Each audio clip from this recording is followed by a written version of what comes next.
الحمد لله نحمده ونستعينه ونستغفره ونعوذ بالله من شرور أنفسنا ومن سيئات أعمالنا من يهده الله فلا مضل له ومن يضلله فلا هادي له وأشهد أن لا إله إلا الله وحده لا شريك له وأشهد أن محمدا عبده ورسوله أما بعد فإن خير الحديث كتاب الله وخير الهدي هدي محمد صلى الله عليه وسلم وشر الأمور محدثاتها وكل محدثة بدعة وكل بدعة ضلالة وكل ضلالة في النار فأعوذ بالله من الشيطان الرجيم بسم الله الرحمن الرحيم يا أيها الذين آمنوا اتقوا الله حق تقاته ولا تموتن إلا وأنتم مسلمون يا أيها الناس اتقوا ربكم الذي خلقكم من نفس واحدة وخلق منها زوجها وبث منهما رجالا كثيرا ونساء واتقوا الله الذي تساءلون به والأرحام إن الله كان عليكم رقيبا يا أيها الذين آمنوا اتقوا الله وقولوا قولا سديدا يصلح لكم أعمالكم ويغفر لكم ذنوبكم ومن يطع الله ورسوله فقد فاز فوزا عظيما اللهم صل على محمد وعلى آل محمد كما صليت على إبراهيم وعلى آل إبراهيم إنك حميد مجيد اللهم بارك على محمد وعلى آل محمد كما باركت على إبراهيم وعلى آل إبراهيم إنك حميد مجيد رب اشرح لي صدري رب اشرح لي صدري رب اشرح لي صدري ويسر لي أمري واحلل عقدة من لساني يفقهوا قولي اللهم تقبل منا صالح الأعمال وتجاوز عن سيئات أعمالنا اللهم طهر قلوبنا من النفاق وأعمالنا من الرياء وألسنتنا من الكذب وأعيننا من الخيانة فإنك تعلم خائنة الأعين وما تخفي الصدور قال تبارك وتعالى في كلامه المجيد فأعوذ بالله من الشيطان الرجيم بسم الله الرحمن الرحيم ويعبدون من دون الله ما لا يضرهم ولا ينفعهم ويقولون هؤلاء شفعاؤنا عند الله قل أتنبئون الله بما لا يعلم في السماوات ولا في الأرض سبحانه وتعالى عما يشركون حضرات محترم انسان کسی نہ کسی موقع کے اوپر کوئی نہ کوئی غلطی کرتا ہی رہتا ہے، اور جب غلطی ہو جاتی ہے اور پھر چھوٹنے کا کوئی چانس نہ ہو، کوئی سبیل نظر نہ آئے کہ کس طرح میں اس خرابی سے اب بچ سکتا ہوں کہ جو غلطی میں نے کر لی ہے، تو انسان بے بس ہو کر ارد گرد دیکھتا ہے اے کاش کہ کوئی میری آ کے سفارش کر دے مجھے یہاں سے بچا کے لے جائے۔ آپ جا رہے ہو راستے کے اندر، آپ نے ایک چھوٹا سا جرم کر دیا جو قانون میں لکھا تھا کہ اشارہ نہیں توڑنا، آپ نے اشارہ توڑ دیا۔ آپ کو سامنے سے وہ ہرکارہ جس کو پولیس کہتے ہیں، ٹریفک وارڈن روک لیتا ہے اور آپ سے سبب پوچھتا ہے اور آپ اس کو مطمئن نہیں کر سکتے، وہ آپ کا چلان کاٹنے لگتا ہے اور آپ بتاتے ہیں کہ اس وقت تو میری جیب میں پیسے بھی نہیں کہ میں کچھ دے سکوں۔ اس وقت آپ پریشان ہو کے سائڈ پہ کھڑے ہو جاتے ہیں کہ اب کوئی آئے، کوئی رستے میں واقف مل جائے، کوئی میری سفارش کر دے کہ جو مجھے یہاں سے جان چھوٹ جائے کسی طرح، اور اگر کوئی مل جائے تو آپ خوش ہو جاتے ہیں اور وہ آگے کہے کہ آپ میری سفارش اس کے حق میں منظور کر لیں، اور جب وہ منظور کر لیتا ہے اور آپ خوشی خوشی جاتے ہیں تو وہ آپ کا سب سے بڑا محسن ہوتا ہے اس وقت کے جو آپ کی پریشانی میں آپ کے کام آتا ہے، آپ کی سفارش کرنا۔ ایسے ہی دنیا کی زندگی کے معاملات سے ہٹ کر ایک قیامت کی زندگی کا معاملہ ہے۔ وَالْآخِرَةُ خَيْرٌ وَأَبْقَىٰ، اس زندگی سے بہتر اور باقی رہنے والی زندگی آخرت کی زندگی ہے۔ اب چشمہ تصور سے وہ منظر دیکھیے کہ جس وقت قیامت قائم ہو چکی ہوگی، یوم تبدل الارض غیر الارض والسماوات، آسمان و زمین کو بدل دیا جائے گا، لا عوج لہا، اس کے اوپر کوئی ٹیڑھ میڑ نہیں ہوگی، نہ کوئی اونچائی ہوگی، نہ کوئی گہرائی ہوگی، نہ کوئی کھائی ہوگی، نہ کوئی پہاڑ ہوگا، بالکل ایسے سموتھ پہاڑ، سموتھ ایک سرفیس سطح ہوگی، اس کے اوپر قیامت کا منظر قائم ہوگا۔ آسمان سے ایک بارش برسے گی، زمین سے انسان ایسے نکلیں گے جیسے پودا اگتا ہے، فرمایا ایسے نکلیں گے،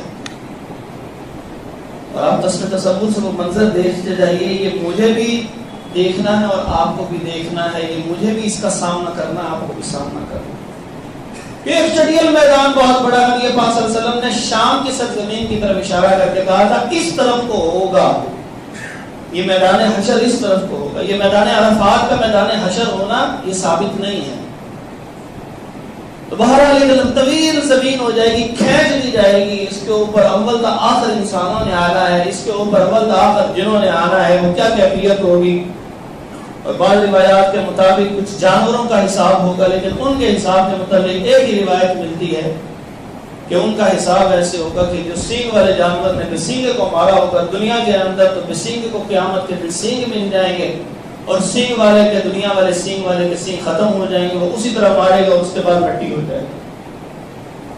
اور یہاں پر ایک اور بات سمجھ لیں کہ ہمارے ہاں بہت زیادہ مشہور ایک روایت ہے کہ 10 جانوروں نے جنت میں جانا ہے، اصحاب کہف کا کتا، صالح علیہ السلام کی اونٹنی، اور اس قسم کے آپ کو 10 جانور گنوائے جاتے ہیں، کوئی بھی بے سروپا لاس نہ لگا، اس روایت کی کوئی اصل نہیں، اور اس روایت کی ایک ہی اصل ہے کہ یہ فیس بک پہ آپ کو مل جائے گی، واٹس ایپ پہ مل جائے گی، اور ایسے خطباء سے مل جائے گی کہ جن کو تحقیق سے کوئی شغف نہیں ہوتا۔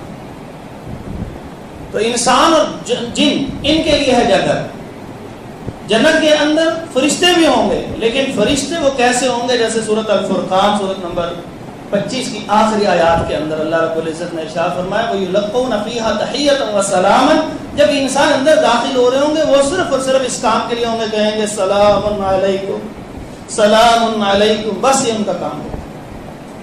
ویسے جنت کی نعمتوں کے لیے انسان اور جن ہے، اور جنوں کے لیے کون سی جنت ہے یہ اللہ بہتر جانتا ہے۔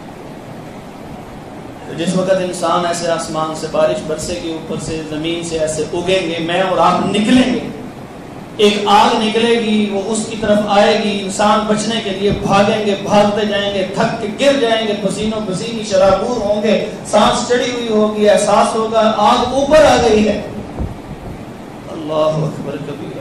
پھر انسان اٹھ پیچھے دیکھے گا کہ ابھی آگ سر کے اوپر ہے، تو انسان بھاگا نہیں جا رہا ہوگا، وہ گر چکا ہوگا، وہ کہے گا ٹھیک ہے اب یہ جلتا ہوں، میں تو جل جاؤں، میں کیا کر سکتا ہوں۔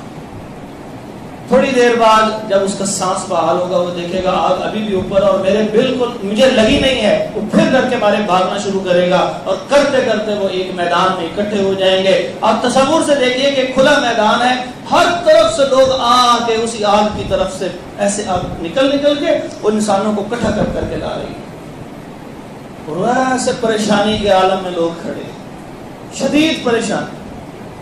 اسی پریشانی کے عالم میں کیا کیفیت ہوگی؟ فرمایا وَوَضَعَ الْمِيزَانَ، اللہ آسمان سے ترازو کو اتار دے۔ یہ وہ میزان ہوگا کہ جس کے اوپر آپ کی نیتیں، میری نیتیں بھی تولی جائیں گی۔ یہ وہ کیفیت ہوگی کہ جس کے اوپر وہ ایبسٹریکٹ چیزیں جو نظر نہیں آتی وہ ساری کی ساری تولی جائیں گی۔ کبھی کسی نے دیانت کا وجود نہیں دیکھا کہ اس کو چھو کے دیکھ سکے وہ کس رنگ کی ہوتی ہے، لیکن میرے رب کو پتا ہے دیانت کتنی ہے کس شخص کے اندر، میرے رب کو پتا ہے کہ اس شخص کے اندر کتنا سچ تھا، ایمان کا کیا درجہ تھا، ہر چیز تو لی جائے گی۔ تو وہ جو انسان کے ساتھ ہے نا کرامن کاتبین یعلمون ما تفعلون، کہ جو تم کرتے ہو وہ جانتے ہیں، ما یلفظ من قول الا لدیہ رقیب عتید، زبان سے جو لفظ نکلتا ہے اس کو نوٹ کیے چلے جا رہے ہیں۔ یہ کل قیامت کے دن لے کے آئیں گے نامہ اعمال، اس کے اندر انسان کی زبان کے الفاظ بھی ہوں گے، انسان کا دیکھنا بھی ہوگا، انسان کا سننا بھی ہوگا، انسان کا چلنا بھی ہوگا، انسان کا ہر چیز، انسان کی ایک ایک عمل، حتیٰ کہ انسان کی نیتیں بھی وہاں پر لکھی ہوں گی۔ آپ نے سنا ہے، حدیث مشہور و معروف ہے کہ انسان جب نیکی کی نیت کرتا ہے تو اللہ رب العزت کی طرف سے ایسے اسباب ہوتے ہیں کہ وہ نیکی کر نہیں سکتا تو اللہ کی طرف سے لکھ دیا جاتا، اجر لکھ دیا جاتا، یا کم از کم اس کو نیکی کی نیت کا اجر مل جاتا ہے۔ تو نیتیں بھی لکھی ہوں گی، اس نے یہ سوچا تھا، اس سوچ کو بھی لکھا ہوگا۔ یہ اس اللہ کی کرم نوازی ہے کہ اس سوچ میں سے وہ سوچ ختم ہو جائے گی گناہ والی، اس کا حساب نہیں ہوگا۔ کہ جو سوچ انسان سوچتا ہے اس کے بعد شرمندہ ہو جاتا ہے، یا گناہ سوچتا ہے میں اس کے پیسے مار لوں گا، میں اس سے کوئی برائی کر لوں گا، میں اس کو کوئی دھوکہ دے دوں گا، میں اس کے ذمہ کوئی ایسا کام لگا دوں گا جو اس نے نہیں کیا ہوگا۔ یہ جو انسان کے گناہوں کی سوچ ہے یہ صرف سوچ کی حد تک ہو تو اس کے اوپر گناہ نہیں ہوگا، لیکن اس سوچ کے اوپر بھی گناہ ہوگا کہ جو انسان اس طرح سوچتا ہے گناہ کرتے ہوئے، دیکھتے ہوئے کسی انسان کو، کہ گویا وہ تصور کر رہا ہے کہ میں خود کو گناہ کر رہا ہوں۔ ان السمع والبصر والفؤاد، فؤاد کا لفظ یہ بتاتا ہے کہ آپ کی وہ سوچیں کہ جو انتہا درجے کی ہوتی ہے، کہ جو آپ کسی کو گناہ کرتے دیکھیں اور آپ کا تصور آئے گا کب میں یہاں پہ ہوتا تو میں بھی یہی کچھ کرتا۔ شادی پہ گئے، وہاں پر دیکھا بینڈ باجے، ڈھول بج رہا ہے، لوگ ناچ رہے ہیں، بس میں اگر ہوتا تو میں نے تو ایسے ایسے کرنا تھا، اور اس کو دیکھتے ہوئے خدیج خوش ہو رہا ہے۔ اس کیفیت کا بھی حساب ہو۔ اور اگر خالی ایک تصور کرتا ہے میں کروں گا اور وہاں سے پیچھے ہٹ کے توبہ کر لیتا ہے تو پھر حساب نہیں ہوگا، وہ بخشش ہو چکی ہے۔ اب انسان کو ایک ایک کر کے آگے لایا جائے گا۔ وَجَاءَ رَبُّكَ، اللہ تعالیٰ آئیں گے، کیسے آئیں گے؟ اور کما یلیق بجلالی، جیسے اللہ کی شان ہے تصور میں نہیں آ سکتا، جیسے رب چاہے گا۔ وَجِيءَ بِالنَّبِيِّينَ، نبیوں کو لایا جائے گا، وہاں پہ ہی انبیاء بھی ہوں گے، نیک صلحاء بھی ہوں گے، وہاں مجرم بھی ہوں گے، سب کو اکٹھا کر دیا گیا ہوگا۔ وَجَاءَ رَبُّكَ وَالْمَلَكُ صَفًّا صَفًّا، اور فرشتے بھی آ جائیں گے اور کتار در کتار کھڑے ہو کے، لا يتکلمون، زبان سے کسی کے لفظ نہیں نکل رہا ہوگا، کوئی آواز نہیں آ رہی، ساری آیات آپ کے سامنے رکھ رہا ہوں۔ تصور آ رہا آپ کے ذہن میں کہ میں نے اور آپ نے کیا منظر دیکھنا اور میں نے کس طرح حساب دینا، آپ نے کس طرح حساب دینا۔ وَجِيءَ يَوْمَئِذٍ بِجَهَنَّمَ، اور جہنم کو بھی کھینچ کے لے آیا جائے گا۔ علیہا 19، اس کے اوپر 19 فرشتے مقرر ہوں گے جو اندر جانے والوں کو شدید عذاب دیں گے۔ اندر تین طرح کا عذاب ہوگا اندر جہنم کے۔ اب ایک کھولتی ہوئی بھڑکتی ہوئی آگ ہے کہ جو اگر دل کے اوپر آ جائے، الذی تطلع علی الافئدہ، جو دل کے اوپر ایسے شعلہ پورا دل اور دماغ کے اوپر جائے گا کہ یہاں سے گندی سوچ نکلی تھی گناہ کی، آئے ذرا میرے اندر، پکارے گی حل من مزید، کوئی ہے اور جو میں جس کو اللہ تعالیٰ کو نافرمان ہو جس کو میں جکڑ لوں اپنے اندر۔ وہاں پہ کھولتا ہوا پانی ہوگا، پانی ہوگا۔ فرمایا یطوفون بینہا و بین حمیم آن، وہ آگ اور اس کھولتے پانی کے درمیان ہے، ایسے جیسے طواف کرتا ہے، چکریاں کاٹتا ہے، ایسے ایسے گھومے گا۔ تیسرا برد کا عذاب ہوگا، یعنی اتنی شدید کسی حصے میں ٹھنڈک ہوگی کہ ٹھنڈک کی وجہ سے عذاب ہوگا۔ تو یہ 3 قسم کے عذاب وہاں پر تیار ہیں، اور اس کے اوپر پھر ایک پل رکھ دیا جائے گا، اس کے ساتھ ایک جگہ ہوگی جس کو اصحاب جو آراف کہیں گے، وہاں پر جو لوگ چلے جائیں گے ان کو اصحاب الآراف کہا جائے گا۔ یہ وہ لوگ ہوں گے جو نہ ابھی جنت میں جانے والے ہیں نہ ابھی جہنم میں جانے والے ہیں، کیونکہ نامہ اعمال برابر برابر ہو گیا۔ 7ویں اور 8ویں پارے کے اندر، 8ویں پارے اور 9ویں پارے کے اندر پوری ایک سورت کا نام اللہ نے سورت الآراف لگا دیا، اور اس کے بعد جب بندے کو بلایا جائے گا فردن فردن، اکیلا اکیلا، تنہا تنہا کر کے سامنے آ رہا۔ وَتَرَى الْمُجْرِمِينَ، آپ دیکھیں گے ان مجرموں کو، مشفقین، بڑے عجیب کیفیت اور پریشان حال ہوں گے۔ پریشان حال جب وہ اس وقت فرشتہ لے کے آئے گا نامہ اعمال، میرا نامہ اعمال آ رہا ہے، آپ کا نامہ اعمال آ رہا ہے، بلا لو، لے کے آؤ سامنے۔ لیکن اس سے پہلے کی کیفیت کیا ہوگی؟ اللہ فرماتے ہیں ممتاز اليوم ایھا المجرمون، کہ اتنا بڑا مجمع ہے، اللہ موجود ہے، ترازو لگ چکا ہے، انبیاء بھی اس مجمع کے اندر موجود ہے، جہنم کو لایا جا چکا ہے، 19 فرشتے اس کے اوپر مقرر ہیں، کھولتی بھڑکتی آگ ہے، کھولتا پانی ہے، شدید ٹھنڈک کا عذاب بھی ہے، وہاں پہ دور جنت ہے، اور درمیان اس کے اوپر جہنم کے اوپر ایک پل ہے جس کو پل صراط کہا جاتا ہے، اور جنت سے آنے والی ایک نہر ہے جس کو حوض کوثر کہا جاتا ہے۔ یہ سب تصور میں لے آئے، یہ سب واقعہ ہونے والا ہے، اور اس وقت اللہ کی طرف سے ایک آواز آئے گی وَامْتَازُوا الْيَوْمَ أَيُّهَا الْمُجْرِمُونَ، اے مجرموں نکل کے ذرا سائیڈ پر ہو جاؤ۔ کچھ انبیاء، صلحاء، شہداء، ان لوگوں کے پیچھے، صدیقین کے پیچھے ایسے صفیں بنی ہوں گی، اور کچھ لوگ ایسے ہوں گے کہ جو برے لوگ، حامان، شداد، قارون، ان لوگوں کے پیچھے، ابو جہل کے پیچھے۔ اس کیفیت کے اندر لوگ شدید پریشان ہوں گے۔ حدیث پاک صلی اللہ علیہ وسلم میں آتا ہے کہ لوگ پریشانی کے عالم میں تلاش کریں گے کہ سب سے پہلے انسان جناب آدم علیہ السلام کی طرف، لوگ تلاش کرتے کرتے کرتے کرتے آدم علیہ السلام کے پاس جائیں گے اور ان سے جا کے کہیں گے آپ وہ شخصیت ہیں کہ جن کو اللہ نے اپنے ہاتھوں سے بنایا تھا۔ کیسے بنایا تھا؟ یہ اللہ کی شان جیسی اس کی شان، آپ اللہ کے ہاں سفارش کیجیے۔ ہم لوگ وہاں جا کے کہیں گے آپ اللہ کے ہاں سفارش کیجیے کہ ہمارا حساب شروع ہو گیا۔ اب میں اس کی کیفیت آپ کو بتاتا ہوں، صحیح مسلم طبرانی کی 2 روایتوں کو اکٹھا کرتے ہوئے بتاتا ہوں۔ فرمایا لوگ اس دن اتنے پریشان ہوں گے اپنے اعمال کے انجام کے خوف کی وجہ سے کہ انسان کے جسم سے پسینہ بہ رہا ہوگا۔ کچھ لوگ ایسے ہوں گے جن کو پاؤں تک پسینہ ہے، کچھ لوگوں کو ٹانگوں تک، کچھ کو پیٹ تک، کچھ سینے، اور کچھ کو پسینے کی لگام ہوگی، یعنی سر سے پیر تک پسینے میں ڈوبے ہوگے۔ کیا برا حال ہوا ہوگا۔ اللہم لا تجعلنا منہم، اللہ ہمیں ان لوگوں میں شامل نہ کرنا۔ فرمایا ایک بندہ ہے، طبرانی کی حسن درجے کی حدیث ہے، علامہ البانی رحمہ اللہ اس کو حسن فرماتے ہیں، کہتے ہیں کہ ایک بندہ کہے گا اے اللہ تو حساب شروع فرما دے، خواہ مجھے جہنم میں پھینک دینا، مجھے یہ عذاب برداشت نہیں ہوگا۔ اللہ اس کی کیفیت یوم یجعل الولدان شیبا، اللہ فرماتے ہیں اس دن کی خوفناکی اور ہولناکی کی کیفیت یہ ہے کہ جوان کو بوڑھا کر دے، اس کی خوفناک، جیسے بوڑھے کے اندر طاقت نہیں ہوتی، کھڑا نہیں ہوا جاتا، شدید بوڑھے کی کیفیات آپ کو پتہ ہی ہے، اور جوان بالکل تر و تازہ کھٹا کھٹا کھڑا ہو سکتا ہے۔ اللہ فرماتے ہیں بچہ جوان ہو کے بوڑھا ہو جائے گا، یہ کیفیت ہوگی کہ انسان کے جسم میں وہ طاقت نہیں ہوگی، پریشان ہوگا، پسینہ پسینی ہوا ہوگا۔ اس کیفیت کے اندر آپ تصور کریں کہ آپ کو جب بلایا جائے اور پھر اس وقت نبی پاک صلی اللہ علیہ وآلہ وسلم آئے اور آ کے آپ کی سفارش کریں، کیا خوبصورت منظر ہوگا۔ سبحان اللہ۔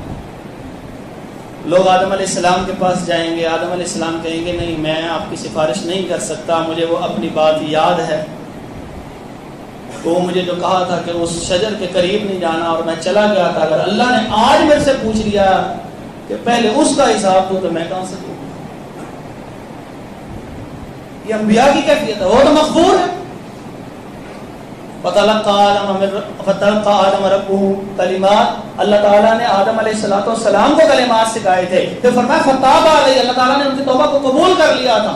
اس بھول کو، وہ غلطی نہیں تھی، وہ بھول تھی، کیونکہ اللہ فرماتے ہیں فنسی آدم علیہ السلام بھول گئے تھے، وہ بھول تھی، لیکن اللہ نے فرمایا فتاب علیہ، اللہ نے ان کی وہ توبہ بھی قبول کر لی، وہ بھول کو بھی معاف کر دیا ہوگا، لیکن اس وقت کی کیفیت یہ ہوگی وہ کہیں گے میں نہیں جا کے اللہ کے یہاں سفارش کر سکتا۔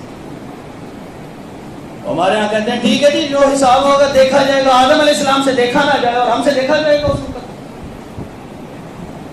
آدم علیہ السلام کے میں نے نہیں جانا، لوگ نوح علیہ السلام کے پاس جائیں گے، نوح علیہ السلام کہیں گے نہیں میں نے نہیں سفارش کرنی، آج کوئی بات کرنی، میں نے کہا تھا اپنے رب سے اس وقت کہ یا اللہ یہ میرا بیٹا ہے، اللہ تو اس کو بچا لے، تو اس وقت اللہ نے فرمایا تھا کہ یہ تیرا بیٹا نہیں، انہ عمل غیر الصالح، اس کے اعمال درست نہیں ہیں، اگر اب آپ نے سوال کیا تو یہ نہ ہو کہ ہم آپ کو جاہلوں میں سے کر دیں، اللہ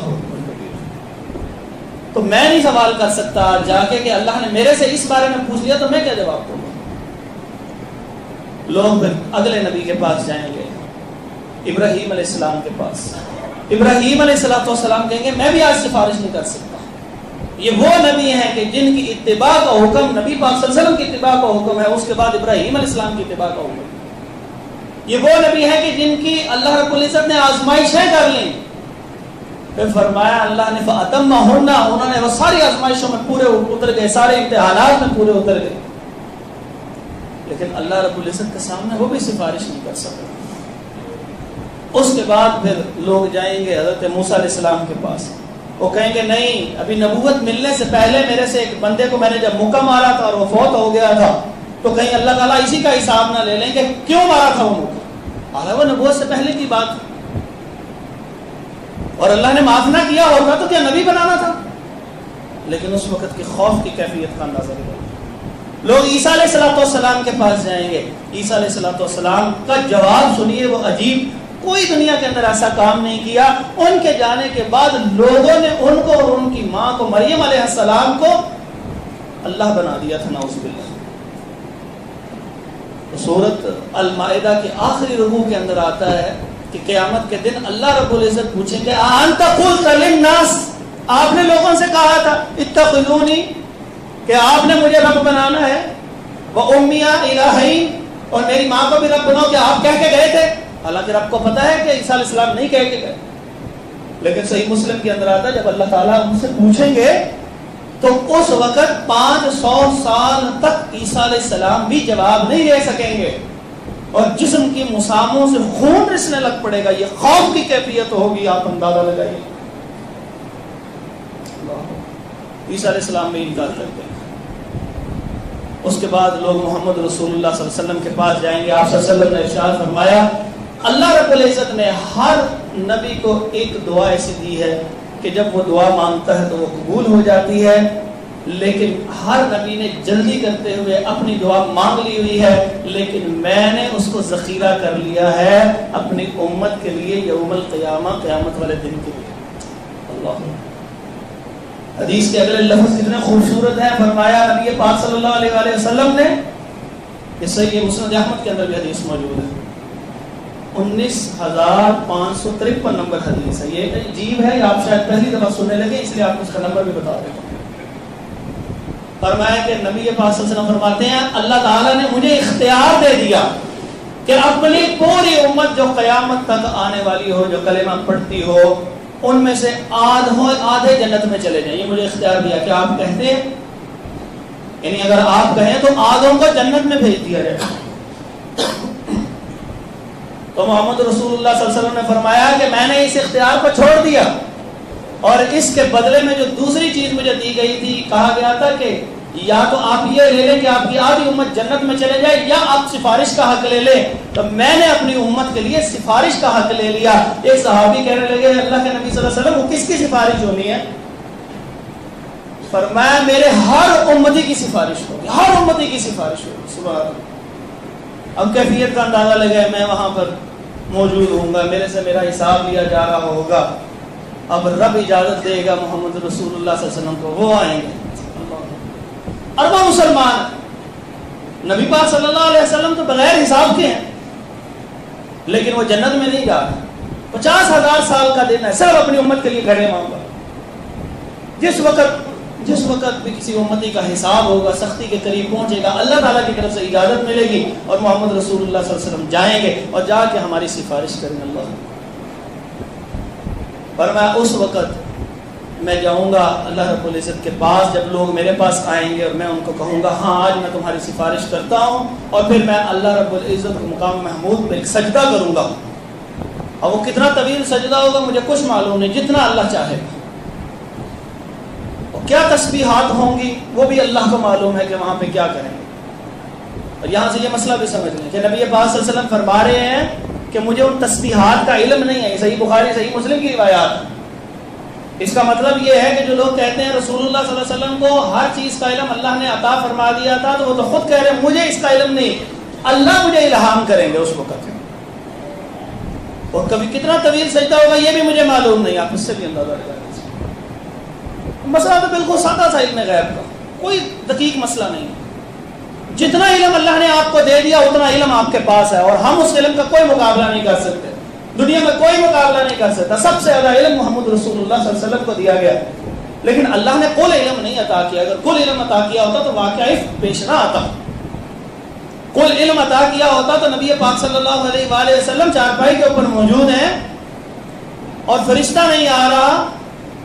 تو یہ الہام کیا گیا کہ اس وجہ سے نہیں آیا تھا کہ اس کے نیچے ایک کتے کا بچہ تھا، تو نبی پاک صلی اللہ علیہ وسلم کو علم نہیں ہوا اس کے نیچے.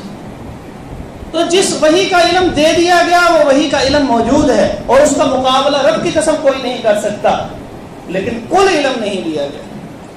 نبی پاک صلی اللہ علیہ وسلم فرمائیں گے جو اللہ چاہے گا میں اللہ کی تعریف کروں گا، اس کے بعد اتنا طویل سجدہ کروں گا. پھر اللہ تعالیٰ فرمائیں گے ارفع راسک یا محمد صلی اللہ علیہ وسلم، اپنا سر اٹھائیے محمد صلی اللہ علیہ وسلم. قل یسمع، آپ کچھ کہیے آپ کو سنا جائے گا. سل تو آپ سوال کیجیے آپ کو عطا کر دیا جائے گا. اشفع تشفع، آپ سفارش کریں آپ کی سفارش کو قبول کر لیا جائے گا. انسان سفارش نہیں کر سکے گا، لیکن اس کو بندہ سفارش کرے گا کہ جس کو اللہ اجازت دے گے، اور اللہ محمد رسول اللہ صلی اللہ علیہ وآلہ وسلم کو اجازت دے دیں گے، کل اجازت مل جائے گی. یہ جو ہمارے ایک عام عقیدہ بنا ہوا ہے کہ بس ہم کسی نہ کسی ایسے پیر کے پیچھے لگ جائیں، وہ قیامت کے دن جائے گا، وہ ہماری سفارش کر کے ہمیں چھڑا کے لے آئے گا. کیسے لے آئے گا؟ اعمال ہیں اس قسم کے جو کوئی ہماری سفارش کرے. اور ان پیروں کو کیا ہے؟ اس سے بڑے تو سب سے بڑے پیر ہیں محمد رسول اللہ صلی اللہ علیہ وآلہ وسلم. وہ سفارش کریں گے، لیکن سفارش کس کی کریں گے اور کس کی نہیں کریں گے؟ احادیث کے اندر اس کا تذکرہ موجود ہے. فرمایا اس بندے کی سفارش کریں گے کہ من مات، کہ جو شخص فوت ہو گیا، لا یشرک باللہ شیئا، کہ اس نے اللہ کے ساتھ کسی کو شریک نہ ٹھہرایا ہو. اللہ تعالیٰ کے نبی پاک صلی اللہ علیہ وسلم اس کی سفارش کریں گے. اس کی سفارش نہیں کریں گے جو شرک کرتا چلا گیا، دنیا میں غیر اللہ سے اولادیں مانگتا چلا گیا اور اللہ کو کچھ نہ سمجھتا ہوا، رزق کے لیے دروازے دوسروں کے کھٹکھٹاتا ہوا. پیدائش جب ہوئی تھی تو سب کچھ تو رب نے دیا تھا اس کو، لیکن جب اسی آنکھوں، ناک، منہ، ہاتھ، پاؤں، جگر، گردے، اس میں سے کوئی چیز خراب ہوتی ہے پھر وہ غیر اللہ کی طرف چلا جاتا ہے. یہ نہیں سوچتا یہ سب کچھ دینے والی ذات تو میری اللہ کی تھی. اب ان لاکھوں چیزوں کے اندر سے اگر ایک چیز خراب ہوتی ہے کسی اور کی طرف چلا جاتا ہے. جب وہ خود پیدا ہوا تھا وہ کسی اور جگہ پہ نہیں گیا تھا، رب نے اس کو بنایا تھا، لیکن اپنی اولاد کے بنانے کے لیے وہ کسی اور کے پاس چلا جاتا. وہ جو رزق انسان کو ماں کے پیٹ میں رب نے دیا تھا وہ کتنا قادر تھا کہ ایک بند، 3 بند کمروں کے اندر، گہرائی کے اندر، اندھیرے کے اندر، جہاں آکسیجن کا نام و نشان نہیں ہے، اللہ تعالیٰ نے بغیر آکسیجن کے اس کو زندگی دی تھی. کتنا بڑا رزق ہے. سانس رک جائے تو انسان کوئی کام نہیں کر سکتا، لیکن ماں کے پیٹ کے اندر اللہ رب العزت نے سب کچھ عطا کیا. زندگی کا تصور بغیر آکسیجن کے رکھ دی، بند کمرے کے اندر، ایک تھیلی کے اندر بند کر دی. اور پھر جس وقت باہر آیا تو اس کو ماں دے دی کہ تو خود کچھ کھا پی نہیں سکتا، تیرے اندر قوت نہیں ہے، تیری ماں تجھے تیری خوراک پہنچائے گی. پھر جب بڑا ہوا اس کو چلنا پھرنا سکھایا. لا چلنا پھرنا سکھاتا اللہ رب العزت، ہم کیا کر سکتے تھے؟ لیکن اللہ نے چلنا پھرنا سکھایا، اپنی بات کرنے کے لیے زبان سکھائی. لیکن جس وقت انسان بڑا ہو جاتا ہے یہ سب چیزوں میں سے کوئی ایک کم ہوتی ہے یا ختم ہوتی ہے تو اس کو مانگنے کے لیے اللہ کے علاوہ کسی اور در پہ چلا جاتا. تو جو ایسے کیا ہوگا اللہ کے نبی صلی اللہ علیہ وسلم اس کی سفارش نہیں کریں گے. کس کی اور سفارش کریں گے؟ فرمایا اب یہ ایک بہت بڑی ہمارے لیے خوشخبری ہے نبی پاک صلی اللہ علیہ وسلم کی طرف سے. فرمایا اس امت کے اپنی امت کے ان لوگوں کی میں سفارش کروں گا جنہوں نے کبیرہ گناہ کیے ہوئے ہیں. یہ صغیرہ گناہ کی بات نہیں ہو رہی. اب کبیرہ گناہ کتنے بڑے گناہ ہیں. جھوٹ بولنا کبیرہ گناہ ہے, بڑے بڑے کبیرہ گناہ. لیکن چند کبیرہ گناہ ایسے ہیں کہ جو کر لیے تو پھر ان کی سفارش نہیں ہوگی. وہ انشاءاللہ ذکر کرنے لگا ہوں. اس کے بعد فرمایا کہ وہ بندے کی سفارش نبی پاک صلی اللہ علیہ وسلم خود آ کے کریں گے کہ فرمایا کہ جس نے ندا سنی, اذان سنی, پھر اس کے بعد اذان کا جواب دینے کے بعد وہ کلمات پڑھے, اللہم رب هذه الدعوة التامة والصلاة القائمة آت محمد الوسیلة والفضیلة وبعثه مقام محمود الذی وعدتہ. بھائی یہاں تک لفظ ہے, انک لا تخلف المیعاد کا لفظ نہیں ہے ثابت, وعدتہ تک لفظ ہے. تو یہ دعا چھوٹی سی ہے, یاد کر لیں. جس نے یہ دعا پڑھ لی ہر اذان کا جواب دینے کے بعد, درود شریف جو پڑھنا ہے اس کو پڑھنے کے بعد جب یہ دعا پڑھ لے گا, فرمایا حلت لہ شفاعتی, میری سفارش اس کے اوپر حلال ہو گئی. چھوٹا سا عمل ہے, تو بہت بڑا عمل نہیں ہے. اس وقت جب پریشان حال ہوں گے, اس وقت نبی پاک صلی اللہ علیہ وسلم آئیں گے, آ کے کہیں گے اس دعا کے اندر آپ کو پتا آپ کیا مانگ رہے ہیں؟ آتی محمد الوسیلۃ والفضیلہ, اے اللہ فضائل بھی, اے اللہ بلندیاں بھی محمد صلی اللہ علیہ وسلم کو عطا کرنا, اور اے اللہ وسیلہ بھی عطا کرنا. وسیلہ جنت کے سب سے اونچی جنت کا نام ہے جنت الفردوس, اور فردوس کا سب سے اعلیٰ مقام ہے وسیلہ. ہم یہ دعا مانگ رہے ہیں, اے اللہ محمد صلی اللہ علیہ وسلم کو وہ مقام وسیلہ عطا فرمانا, اور انشاءاللہ ملنا محمد رسول اللہ صلی اللہ علیہ وسلم کو ہے. لیکن ہمارا یہ دعا کرنا ہمیں سفارش نصیب کروا دے. چھوٹی سی دعا مختصر کریں گے انشاءاللہ. جس کو نہیں یاد وہ یاد کر لے, اور جو سستی کا شکار ہے وہ روٹین بنا لے. اس سے ایک اور بات بھی سمجھ لگتی ہے کہ جواب دینا ہے اذان کا, اس کا مطلب اپنے کاموں میں مت الجھیے. جس وقت اذان ہو رہی ہو وہ توجہ سے جواب دے. جو جواب دے گا, یہ پڑھے گا, امید ہے کہ وہ نماز کی طرف بھی آ جائے گا.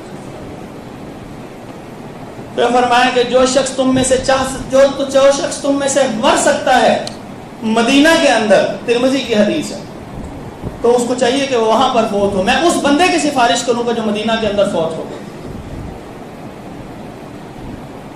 اس کے علاوہ اور کچھ چیزیں بھی بتائی ہیں کہ فلاں کام کرو گے تو میں سفارش کروں گا. وقت کی قلت ہے, میں صرف وہ چند کام آپ کے سامنے ذکر کر دیتا ہوں کہ جو کرنے کی وجہ سے اللہ کے نبی پاک صلی اللہ علیہ وسلم اس توحید والے اس بندے کی بھی سفارش نہیں کریں گے. سب سے پہلا سورۃ توبہ کی آیت نمبر 80 کے اندر آتا ہے کہ جو توحید کے بغیر دنیا سے چلا گیا, اے محمد صلی اللہ علیہ وسلم استغفر لهم او لا تستغفر لهم, آپ ان کی سفارش, ان کے لیے مغفرت کی سفارش کریں یا نہ کریں. ان تستغفر لهم 70 مرہ, 70 بار ہے محمد صلی اللہ علیہ وسلم آپ بھی ان کی سفارش کریں گے, لن یغفر اللہ, اللہ تعالیٰ ان کو معاف نہیں کرے گا. ذالک بانہم کفروا باللہ ورسولہ, کیونکہ ان لوگوں نے اللہ اس کے رسول کا انکار کر دیا. آپ کی سفارش بھی ایسے لوگوں کے حق میں قبول نہیں ہوگی. اللہ رب العزت کلمہ کفر سے ہمیں بچا کے رکھے, اللہ ارتداد سے بچا کے رکھے, کہ ساری زندگی نیکی میں گزرتے ہوئے اللہ موت کے وقت بھی کلمہ توحید عطا فرمائے, کلمہ کفر سے ہمیں محفوظ رکھے. دوسرا بندہ کون ہے کہ جس کی سفارش نبی صلی اللہ علیہ وسلم نہیں کریں گے؟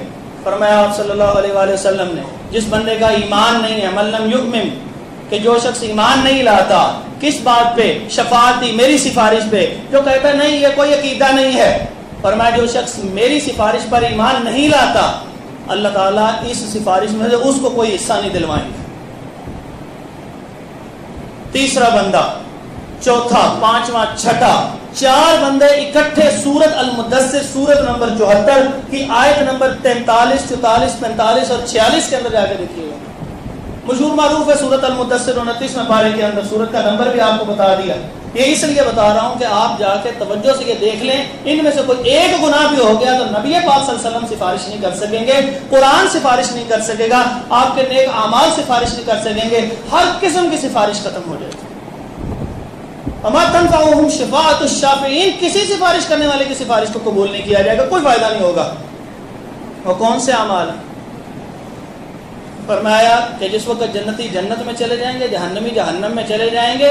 یہ اس وقت کا واقعہ بتا رہے ہیں اللہ رب العزت, اور ان میں 4 خصلتیں بیان کی ہیں, اور اس کے بعد فرمایا کہ ان 4 خصلتوں والے لوگوں کی سفارش کو بھی قبول نہیں کیا جائے گا ان کے حق میں. وہ کون سے ہیں؟ جہنمی پکار کے کہیں گے جنتیوں سے کہ تم نے پوچھا تھا ہم یہاں پہ جہنم میں کیوں آئے؟ تو اس کا پہلا سبب یہ ہے لم نکو من المصلین، ہم نماز نہیں پڑھتے تھے۔ جو بندہ نماز نہیں پڑھتا وہ یہ مت سمجھے کہ رسول اللہ صلی اللہ علیہ وسلم اس کی سفارش کرے۔ کہ قرآن کی آیت آپ کے سامنے ذکر کر دیں، 5 نمازیں فرض ہیں، صرف جمعہ فرض نہیں ہے، صرف عیدین کی نماز فرض نہیں ہے، کوئی رشتہ دار فوت ہو جائے، ماں باپ فوت ہو جائے، بہن بھائی فوت ہو جائے اور جا کے جنازہ پڑھ لے، یہی نہیں تھا، یہ تو فرض کفایہ تھا۔ 5 نمازیں ہیں، 5 نمازیں، نماز کی پابندی لازم ہے۔ فرمایا جو بندہ نماز نہیں پڑھتا اس کے لیے سفارش بھی قبول نہیں ہوگی، وہ جہنم کا ایندھن بن جائے گا۔ اللہم لا تجعلنا منہم، اللہ ہمیں ایسا نہ بنا۔ اپنی اولاد کے لیے دعا کریں۔ ابراہیم علیہ السلام جیسے پیغمبر جن کی اگلی اولاد بھی پیغمبر بنی، اسحاق علیہ السلام، اسماعیل علیہ السلام، وہ بھی اپنی اولاد کے لیے کہتے ہیں ومن، اللہ میری اولاد، ومن ذریتی، میری اولاد کے بارے میں کیا ہوگا؟ اللہ نے فرمایا ان کو بھی امام بنایا جائے گا ظالموں سے ہٹ کے، اور ان میں سے جو 2 پیغمبر بنے ان کے لیے بھی ابراہیم علیہ السلام دعا کر رہے ہیں یا اللہ ان کو بھی بخش۔ وہاں ابراہیم، سورۃ ابراہیم کے اندر یہ دعا تھی، اور ان کو بھی نماز پڑھنے والا بنا دے، اے اللہ مجھے بھی اور ان کو بھی نماز پڑھنے والا بنا دے، کیونکہ نماز کے بغیر کوئی چارہ کار نہیں ہے۔ حضرت عمر رضی اللہ عنہ کا واقعہ آپ کو چند دن میں پہلے سنایا ہے، سارا پیٹ پھٹ چکا ہے، جو منہ میں ڈالتے ہیں اس پھٹے ہوئے معدے سے باہر اسی لمحے ایسے ہی باہر نکل جاتا ہے، گرتا جا رہا ہے، اور بے ہوشی غشی طاری ہو رہی ہے، آنکھ کھلتی ہے، وہ کہتے ہیں نماز نماز نماز، اور جس شخص نے نماز نہ پڑھی اس کا دین میں کوئی حصہ نہیں، پھر بے ہوش ہو جاتے ہیں۔ اور رسول اللہ صلی اللہ علیہ وسلم نے جو آخری لفظ اس امت سے کہے تھے، فرمایا تھا الصلاۃ وما ملکت ایمانکم، نماز، اور جس کی نماز نہیں اس کا کوئی دین میں حصہ نہیں ہے۔ سورۃ روم کی آیت نمبر 31 یاد کر لیجئے، فرمایا اقیموا الصلاۃ، نماز قائم کرو، ولا تکونوا من المشرکین، مشرکوں میں سے نہ ہوا۔ ہمیں احساس ہی نہیں، بچہ اگر غلط کام کر لے، دکان پہ کوئی سستے چیز بیچ دے اور ہم نے مہنگی خریدی ہو تو اس کو ڈانٹ ڈانٹ کے برا حال کر دیتے ہیں، وہ نماز نہیں پڑھتا، اس کی پہلے تربیت نہیں کی، آپ ابھی بھی اس کو سمجھانا گوارا نہیں کرتے، کہتے ہیں میں نے ایک دفعہ بتا دیا اب یہ نہیں پڑھتے تو میں کیا کروں۔ ہاں آپ یہ کہہ سکتے ہیں رب کے سامنے کہ میں نے حقیقت میں اس کو سمجھانے کا حق ادا کر دیا۔ آپ کی دکان آپ کی مرضی کے بغیر باہر سے 2 نمبر طریقے سے بیچ دے تو باپ اس سے لڑنے لگ پڑتا ہے، اس کے گریبان کو پکڑ لیتا ہے، سگا بیٹے کے، اور اس سے بڑا نقصان وہ اپنی زندگی کا کر رہا ہے۔ وہ نماز نہیں پڑھتا، گاہک آیا ہے 4 پیسے کے وصول کرنے کے لیے جماعت کو چھوڑ دیتا ہے۔ تم لم نکو من المصلین، نماز پڑھنے والوں کے ساتھ نماز نہیں پڑھتا، اس سے معلوم ہوتا ہے کہ جماعت بھی فرض ہے۔ ولم نکو نطعم المسکین، اور اس بندے کی بھی سفارش اس کے حق میں، کسی کی حق اس کے حق میں سفارش قبول نہیں ہوگی کہ جو بندہ مسکین کو کھانا نہیں کھلاتا۔ اللہ اکبر۔ اس لیے کہتے ہیں علماء کہ انسان کو چاہیے جو گھر میں پکے وہ کچھ نہ کچھ جو ہے وہ کسی نہ کسی غریب کو ضرور دیتا رہے۔ وہ جو تنخواہ دار طبقے والا ہے اس کے پاس تھوڑا پیسہ آتا ہے، وہ اس میں سے ہی کچھ دے دے، اوور ٹائم لگا کے اللہ کے راستے میں خرچ کرے۔ غزوہ تبوک کے موقع کے اوپر شدید غریب آدمی ہے، کچھ بھی نہیں ہے، نبی پاک صلی اللہ علیہ وسلم فرمایا جو کچھ ہے وہ لے کے آؤ۔ ابوبکر رضی اللہ عنہ سارے گھر کا سامان لے آئے، حضرت عمر رضی اللہ عنہ آدھے گھر کا سامان لے آئے، حضرت عثمان رضی اللہ عنہ نے 700 اونٹ دیے اور ان کو سامان سمیت دیا۔ وہاں پہ ایک غریب صحابی تھا جس کے پاس کچھ نہیں تھا، وہ کہہ سکتا یا اللہ میرے پاس تو کچھ بھی نہیں ہے، لیکن وہ نکلا اس آس میں، نہ جانے اس کی آنکھوں میں کتنی دفعہ آنسو آئے ہوں گے کہ اللہ میرے پاس کچھ بھی نہیں ہے، میں دے نہیں سکتا، میں تیرے راستے میں کچھ خرچ نہیں کر سکتا۔ پریشانی کے عالم میں نکلا ہوگا، چشمہ تصور سے وہ منظر تو دیکھیے وہ کس عالم میں نکلا ہوگا۔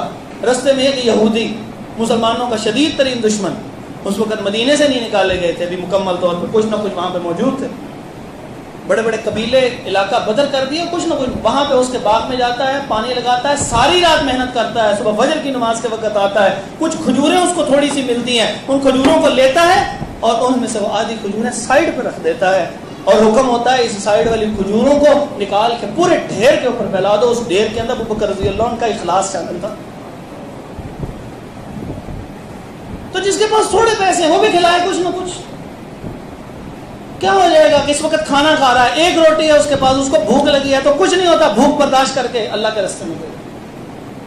عائشہ رضی اللہ عنہ نے روزہ رکھا ہوا ہے، افطاری کا بالکل ٹائم ہوا، گھر کے اندر تھوڑا سا آٹا پڑا ہوا تھا، ایک مسکینہ نے آ کے سوال کیا، مسکین نے، عائشہ رضی اللہ عنہ نے وہ جو آپ کی معاون خدمت گزار خاتون تھی، کہا کہ یہ اس کو دے دو، یہ تو آٹا میں تھوڑا سا آپ کے لیے ایک روٹی کے لیے رکھ لیتے ہیں، کہا نہیں یہ سارا دے دو، اللہ بندوبست کرے گا۔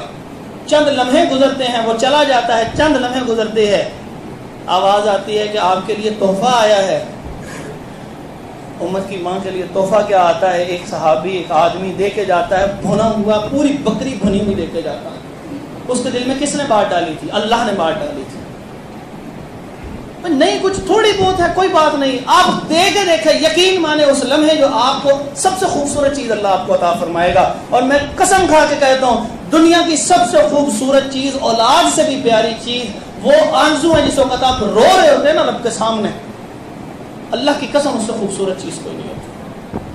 اس وقت دل دھل رہا ہوتا ہے نا، اس وقت احساس میرا رب مجھے دیکھ رہا ہے، یا اللہ مجھے آج معاف کر دے۔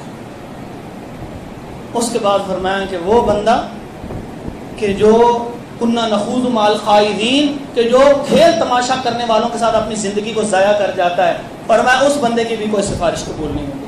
وقت ضائع کر رہا ہے، کھیل تماشا، 4 دن کی زندگی ہے، کچھ کھالا پیلا عیش کر رہا ہے، کوئی تو زندگی میں اس کو کوئی کام ہی نہیں ہے، نماز کے لیے بلاؤ نماز کے لیے نہیں آتا، باپ کہتا کام کر کے لاؤ، کچھ پیسے کما کے لاؤ، ضروریات ہیں، میں بوڑھا ہو گیا ہوں، زندگی میں تجھے کما کے کھلاتا ہوں، کہتا ٹھیک ہے کوئی نہیں، میں دوستوں کے اندر، کوئی جوئے میں وقت ضائع کر رہا ہے، کوئی کسی کام میں، کوئی فلمیں دیکھ رہا ہے، کوئی ڈرامے دیکھ رہا ہے، کُنَّا نَخُوضُ مَعَ الْخَائِضِينَ، ان کھیل تماشوں میں وقت ضائع کرتا ہے۔ اور آخری بندہ فرمایا وَكُنَّا نُكَذِّبُ بِيَوْمِ الدِّينِ، وہ کافر کہیں، وہ جو جہنم والے ہوں گے جن کے حق میں سفارش قبول نہیں، وہ کہیں گے ہم قیامت کے دن کو جھٹلاتے تھے، ہوگا حساب تو دیکھ لیں گے، کیا دیکھ لیں گے، اس وقت تو ہمارے حق میں سفارش بھی اللہ قبول نہیں کرے گا، محمد رسول اللہ صلی اللہ علیہ وسلم جیسی شخصیت کی سفارش قبول نہیں کرے گا۔ فما تنفعهم شفاعۃ الشافعین، کسی سفارش کرنے والے کی سفارش تیرے حق میں قبول نہیں ہوگی۔ اللہ رب العزت ہمیں ایسے لوگوں میں شامل نہ فرمائے، ایسے لوگوں میں شامل فرمائے کہ جن کی سفارش کی اجازت اللہ رب العزت خود عطا فرمائیں گے محمد رسول اللہ صلی اللہ علیہ وسلم کو۔ من ذا الذی یشفع عنده الا باذنہ، اللہ پوچھتے ہیں کون سی ایسی ذات ہے کہ کون ایسا ہے جو سفارش کر سکے اللہ کی اجازت کے بغیر۔ ہم اللہ سے دعا کرتے ہیں یا اللہ ہمیں ایسے اعمال کی توفیق عطا فرما دے کہ تو خود ہی محمد رسول اللہ صلی اللہ علیہ وسلم کو اجازت دے دے، وہ ہمارے حق میں سفارش کر دے۔ اقول قولی ھذا استغفر اللہ لی ولکم ولجميع